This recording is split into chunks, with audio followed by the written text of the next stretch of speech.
Hello या students, welcome to MTC. मैं हूं केपी सर। कल आप लोगों को जो मैं दो फार्मूला पढ़ाया था बेसिकली के थोड़ा बहुत आगे हट करके, वो दो फार्मूला इस प्रकार से था कि यदि ए बी से x% कम है तो बी ए से x बाटा 100 माइनस x गुना 100% अधिक होगा। इसी तरह से यदि ए बी से x% अधिक है तो बी ए से x बाटा 100 प्लस x गुना 100% कम होगा। यानी जब कम से अधिक निकालना होगा तो प्रतिशत वाले अंक को 100 में से घटाकर हर में ले जाएंगे, और जब अधिक से कम निकालना होगा तो 100 में प्रतिशत वाला अंक जोड़कर और उसको हर में रखेंगे। तो इस प्रकार से कम निकालने के लिए हर अधिक होगा और अधिक निकालने के लिए हर कम होगा। तो इस प्रकार से इसका उपयोग जो है केवल आय कम और अधिक निकालने में ही नहीं होता है। इसका उपयोग चीनी के मूल्य में वृद्धि हो तो खपत में कमी करने के लिए होता है। इस तरह से चीनी के स्थान पर दाल हो, आटा हो, चावल हो, घी हो, तो किसी में से बनाना होगा अधिक या कम तो इसका उपयोग किया जाएगा। चलिए देखिए स्टूडेंट्स, इस क्वेश्चन को इसी फॉर्मूला पर इसको बनाने हम जा रहे हैं कि चीनी के मूल्य में 20% की वृद्धि होने पर खपत में कितने प्रतिशत की कमी की जाए कि चीनी पर खर्च में वृद्धि न हो। कह रहा है कि चीनी के मूल्य में 20% की वृद्धि, देखिए यहाँ वृद्धि कह रहा है, क्या हुआ है, वृद्धि हुआ है, तो खर्च में कमी करनी है। जब वृद्धि हो तो कमी करने के लिए हमको करना यह होता है कि प्रतिशत का जो अंक होता है अंश में हर में 100 में से इसको घटा कर लिखेंगे, क्योंकि प्रतिशत में कमी करनी है तो कमी करनी होगी तो बढ़ा कर लिखेंगे। कमी करने के लिए बढ़ा कर, क्योंकि कमी करनी है, यह पहले से वृद्धि है, अब इसके खर्च में कमी करनी है तो इसको बढ़ा कर लिखेंगे।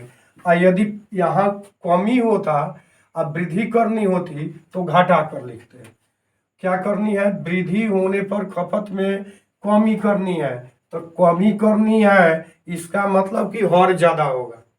जब भी कम करने की बात की जाए तो हर ज्यादा होगा, तो 100 में 20 जोड़ देंगे तो हमारा 120 गुना 100।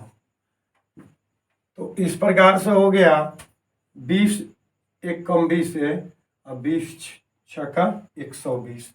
अब 6 से इसको घटाएंगे तो 3, ये हो गया 50, यानी 50 बाटा 3 16.2/3%। यही हमारा जो ऑप्शन जो है ए सही होगा। इसी प्रकार से आप देखिए चीनी के मूल्य में 20% की कमी होने पर खपत में कितने प्रतिशत की वृद्धि की जाए कि चीनी पर खर्च अपरिवर्तित रहे। देखिए यहाँ पर क्या है कि चीनी का जो मूल्य है, भाव है, वह 20% कम हो गया, यानी पहले जितना में खरीदा जाता था उससे 20% अब कम में मिलेगा। तो कह रहा है कि कितने प्रतिशत की वृद्धि वह खर्च में कर दे, यानी कितना वह घर पर चीनी ज्यादा लाए कि चीनी पर जो खर्च उसको पहले होता था अब भी वही खर्च हो। तो इसमें क्या होगा कि कमी दिया है, अब वृद्धि निकालना है, तो बस उसी तरह से अंश में प्रतिशत वाला अंक यानी 20 हर में देखिए क्या निकालना है, वृद्धि निकालना है। तो वृद्धि निकालना है इसका मतलब कि हर कम होना चाहिए, तो जब भी हर कम करना होगा तो इसको 100 में 20 घटा देंगे तो 80 हो गया। इसमें फिर 100 से गुना, 0 से 0 भी घटा सकते हैं, और 2 एक कम 2 और 4 दूना 8, और फिर इसको घटाएंगे तो हो जाएगा 25 चौका 100, यानी 25%। इसमें हमारा बी ऑप्शन हो गया। अब ये तो चीनी के भाव में वृद्धि और कमी थी। अब देखिए क्या हुआ, इस पर ध्यान दीजिए कि एक मजदूर के मासिक वेतन में कह रहा है कि एक मजदूर है, उसके मासिक वेतन जो भी मिलता हो 10,000, 5,000, 20,000, 50,000, 60,000 जो भी मिल रहा हो, उसमें 10% की कमी कर दी गई। अभी फिलहाल कोरोना काल चल रहा था, तो कोरोना काल में क्या किया कि उसको कम वेतन जो है कम कर दिया कि 10% हम तुमको वेतन कम देंगे। तो देखिए वो क्या किया, जब उसको घोषणा किया कि हम तुमको 10% वेतन कम देंगे, तो कहा कि भाई हम काम पर तुम्हारे नहीं जाएंगे। वो क्या किया कि काम पर जाना ही बंद कर दिया। कहा कि भाई तू जब काम पर नहीं आएगा तो हमें कैसे फायदा होगा। कहा कि तब तुमका वेतन बढ़ाना पड़ा ना हमको, तभी तो काम पर आओगे। तो वेतन बढ़ाने के लिए अब बोला कि पूर्वोत्त रखने के लिए उसे कितने प्रतिशत बढ़ाना होगा। 10% तो कम कर दिया, अब उसका वेतन पूर्वोत्त करना है, तो पूर्वोत्त करने के लिए उसे कितना बढ़ाना होगा। फिर वही बात आ गई, पहले कम था अब ज्यादा करना है, पहले कम था अब ज्यादा करना है। तो कम था ना, तो इसको 10 लिखिए, अब क्या करना है उसको ज्यादा कर देना है। तो ज्यादा कर देना है तो इसको हर में ज्यादा करने के लिए बताए थे क्या कि जब हर छोटा होगा भाई तो भी ये ज्यादा होगा। तो हर छोटा करने के लिए इसमें से हम घटा देंगे इसका 10। तो या तो 10 घटा कर ऐसे लिखेंगे, और या तो डायरेक्ट हम लिख सकते हैं 10/90 गुना 100। अब देखिए ये कैंसिल हो गया। अब इस स्थिति में क्या हो जाएगा कि अभी हमारा हो गया 100/9। तो 100/9 को जब कटाएंगे तो 9 एकम 9 और फिर 9 एकम 9 यानी 11 एक्सेस बच गया। 11 9 ऐसे भी होगा, 11 9 99 और 100 है, तो 11 बार गया तो 11.1/9%। अब उसका वेतन 11.1/9% बढ़ाना पड़ेगा। चलिए नेक्स्ट देखते हैं। तो स्टूडेंट्स देखिए नेक्स्ट जो है कि किसी संख्या का 35% प्राप्त करने के लिए उस संख्या को कितना से गुना करना होगा। क्वेश्चन बिल्कुल सिंपल है। संख्या का 35% प्राप्त करना है तो उस संख्या को कितना से गुना करना होगा, चाहे संख्या कुछ भी हो, उसका 35% आप लोगों को प्राप्त करना है। कुछ भी संख्या हो, कितना भी संख्या हो, 35% प्राप्त करने के लिए कह रहा है कि कितना से गुना करना होगा। तो इसको देखिए ऑप्शन से भी हम बना सकते हैं। ऑप्शन में क्या होगा कि किस भिन्न में दे, पूरा ऑप्शन भी भिन्न में है, तो भिन्न को जब प्रतिशत में बदलना हो तो हम 100 से गुना कर देते हैं। तो इसको आराम से हम बना देंगे, सिर्फ 7/25 इसमें यदि हम 100 से गुना करेंगे तो 28 हो जाएगा, 35 नहीं आ रहा है, 19/10। तो इसमें भी हमारा जो है कितना हो जाएगा, 100 घटाएंगे इससे 10 तो 190 हो जाएगा, नहीं आएगा। फिर इसमें 7/20 है, इसमें यदि हम 100 से गुना कर दें, 7/20 में यदि हम 100 से गुना कर दें, 7/20 में 100 से, तो हो जाएगा हमारा 20×5 100 और 7×5 35। तो इस तरह से इसको हम ऑप्शन से चेक कर सकते हैं। यही यदि हम 7/25 में हमने गुना करते 100 से, तो ये प्रतिशत में तो चेंज हो जाएगा, लेकिन ये 28% आएगा हमारा, 28%, लेकिन लाना है हमको 35%। तो इसको हम ऑप्शन से बना सकते हैं आराम से, इसमें कोई दिक्कत नहीं है। सी हो गया।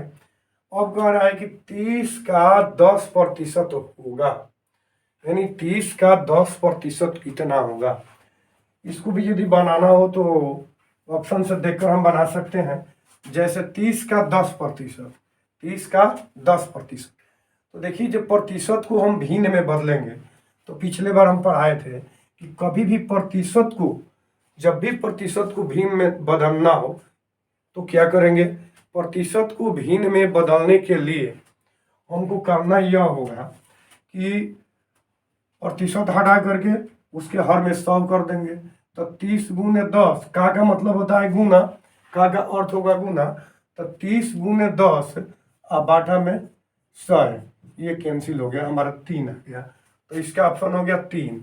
और 45 रुपया 900 रुपया का कितना प्रतिशत होगा, यानी 45 रुपया 900 रुपया का कितना प्रतिशत होगा, कितना प्रतिशत होगा 900 रुपये का 45।